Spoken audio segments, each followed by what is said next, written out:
Hey guys, welcome back to my channel. तो जैसा कि स्टूडेंट के जो मन में हमेशा ये संशय बना रहता है कि जो कंपाइलर और इंटरप्रेटर है दोनों एक ही है। ये बहुत सारी कंफ्यूजन होती है कि जो कंपाइलर और इंटरप्रेटर दोनों सेम है, लेकिन मैं यहाँ पे इसके डिफरेंसेस के बारे में बात करूंगा कि कंपाइलर का वर्क क्या है और इंटरप्रेटर का वर्क क्या है। तो आखिर दोनों का वर्क सेम है तो दोनों में अंतर क्या है, तो इन सारी चीज़ों को यहाँ पे हम देखेंगे। तो आइए हम यहाँ पे शुरू करते हैं यहाँ पे। ठीक है, इस लाइन में यहाँ कंपाइलर है और इस लाइन में हमारा इंटरप्रेटर है। तो बेसिकली जो कंपाइलर और इंटरप्रेटर दोनों एक एप्लीकेशन प्रोग्राम ही होते हैं जो ह्यूमन यानी जो हाई लेवल लैंग्वेज होती है, जो ह्यूमन जो समझता है, जैसे अल्फ़ाबेट में ए टू जेड और जो सिंबल्स होते हैं उसको यूज करके जो हाई लेवल लैंग्वेज को बनाया जाता है, उसको लिखा जाता है। तो उसको क्या करता है कि कंपाइलर मशीन कोड में कन्वर्ट कर देता है। वही काम हमारा इंटरप्रेटर भी करता है, बशर्ते अंतर इतना सा है। यहाँ पे देखिए, a programmer which translates a high level language program into a machine language program is called compiler। यहाँ पे इसका मतलब ये हो रहा है कि जो कंपाइलर है, जो हाई लेवल लैंग्वेज है, यानी यूजर, मान लीजिए हमने कुछ प्रोग्राम, कुछ स्टेटमेंट, कुछ प्रोग्राम बनाया हुआ है, तो हम उसको अपने भाषा में लिखे हैं जो कि वो मशीन नहीं समझ पाएगा। तो हमें एक ऐसे एप्लीकेशन की जरूरत पड़ेगी जो हमारे लिखे गए सोर्स कोड को उसको मशीन कोड में कन्वर्ट कर दे, क्योंकि जो कंप्यूटर केवल दो ही नंबर को समझता है, जीरो या तो फिर वन, जिसे हम बाइनरी नंबर भी कहते हैं। तो हमें एक ऐसे एप्लीकेशन सॉफ्टवेयर की जरूरत पड़ेगी जो हमारे द्वारा लिखे गए कोड और इंस्ट्रक्शन को वो मशीन कोड में कन्वर्ट कर दे, जिससे मशीन उस भाषा को समझ सके और जो हम चाह रहे हैं आउटपुट, वो आउटपुट आ जाए। तो बेसिकली कंपाइलर भी वही काम करता है और इंटरप्रेटर भी वही काम करता है। तो an interpreter is a program which translates statement of a high level language program into machine code. तो दोनों का काम एक ही है। जो कंपाइलर भी है वो हाई लेवल लैंग्वेज को लिखे गए प्रोग्राम को मशीन लैंग्वेज में कन्वर्ट कर देता है, और सेम यही चीज इंटरप्रेटर में है। बस दूसरा आप यहाँ पे अंतर देखिए, यहाँ पे the entire program and translate its as a whole into machine code. Compiler क्या काम करता है, मान लीजिए आपने 2 नंबर के एडिशन का एक प्रोग्राम बनाया हुआ है, तो कंपाइलर का पहला काम यह है कि जो उस सोर्स कोड को लिखा जो है उसको मशीन कोड में पूरा कन्वर्ट कर देगा। पूरे को जितना कोड लिखा गया पूरा कोड को एक साथ वो कन्वर्ट कर देगा। ठीक है। और जबकि इंटरप्रेटर क्या काम करता है कि एक एक लाइन, मान लीजिए यहाँ पे इंस्ट्रक्शन आपने एक लाइन लिखा है और दूसरा इंस्ट्रक्शन यहाँ पे है और नीचे जस्ट तीसरा इंस्ट्रक्शन है, तो वो लाइन बाय लाइन एग्जीक्यूट करता है, उसको चेक करता है कि उसमें कुछ एरर है कि नहीं है। यदि एरर नहीं है तो उसको मशीन कोड में कन्वर्ट कर देता है। यानी कंपाइलर और इंटरप्रेटर में दोनों में फर्क इतना है कि जो कंपाइलर है पूरे सोर्स कोड को एक ही बार पूरा वो मशीन कोड में कन्वर्ट कर देता है, जबकि इंटरप्रेटर लाइन बाय लाइन लिखे गए कोड को वो इंटरप्रेट करता है, मतलब मशीन कोड में कन्वर्ट करता है। तो जो तीसरी पॉइंट यहाँ पे देखिए, Compiler displays all error and warning at a time without fixing all errors program cannot be executed। इसका मतलब ये है कि जो कंपाइलर है पूरे सोर्स कोड को एक ही बार वो अपना मशीन कोड में कन्वर्ट कर देता है, जिसे हम कंपाइलिंग करना भी बोलते हैं।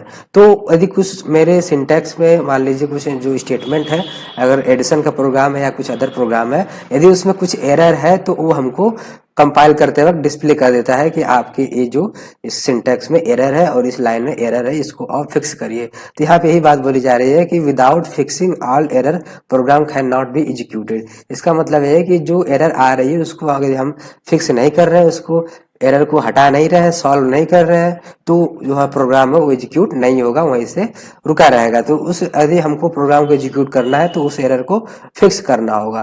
तो यहाँ पे इसमें देखिए इंटरप्रेटर में क्या बात हो रही है कि इंटरप्रेटर्स रीड सिंगल स्टेटमेंट। ठीक है, इंटरप्रेटर क्या काम करता है कि एक सिंगल स्टेटमेंट, यहाँ पे मान लीजिए एक लाइन है, ठीक है, single statement so N interpreter display one error. जाहिर सी बात है कि जो इंटरप्रेटर है केवल एक लाइन को इंटरप्रेट कर रहा है, जो मशीन कोड में कन्वर्ट कर रहा है। यदि उस लाइन में कोई एरर है तो वो हमको डिस्प्ले करेगा। ठीक है, at a time and you have to fix the error to interpret next statement.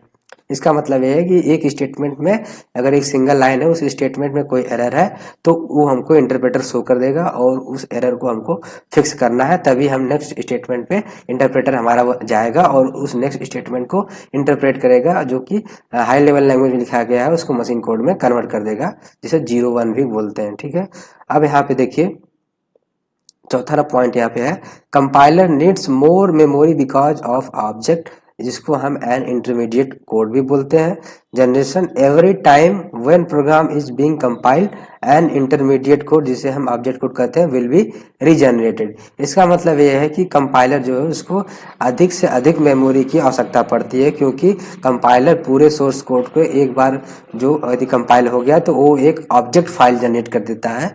ठीक है, तो जो यहाँ पे 3 फाइल जनरेट होती है, एक ऑब्जेक्ट फाइल और एक हम सोर्स कोड जो लिखते हैं जिसको डॉट सीपीपी या फिर डॉट सी, यदि आप सी प्रोग्रामिंग कर रहे हैं तो डॉट सीपीपी या सी होगा। ठीक है, और ये एक ऑब्जेक्ट कोड जनरेट होगा और एक EXE फाइल जनरेट होता है। EXE का मतलब वो हमारा सॉफ्टवेयर होता है, यानी एग्जीक्यूटेबल। ठीक है, वो EXE फाइल जनरेट होती है। तो यहाँ पे यही बात बोली जा रही है कि compiler needs more memory because of object generation.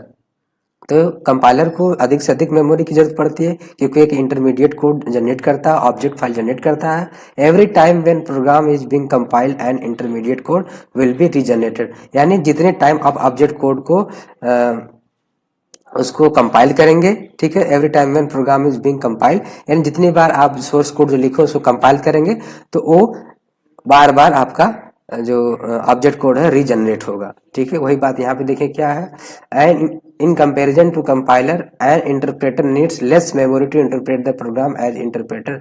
ठीक है, तो यहाँ पे बात हो रही है कि जो कंपाइलर की अपेक्षा जो इंटरप्रेटर में लेस मेमोरी की जरूरत पड़ती है। ठीक है, उससे कम मेमोरी की जरूरत पड़ती है।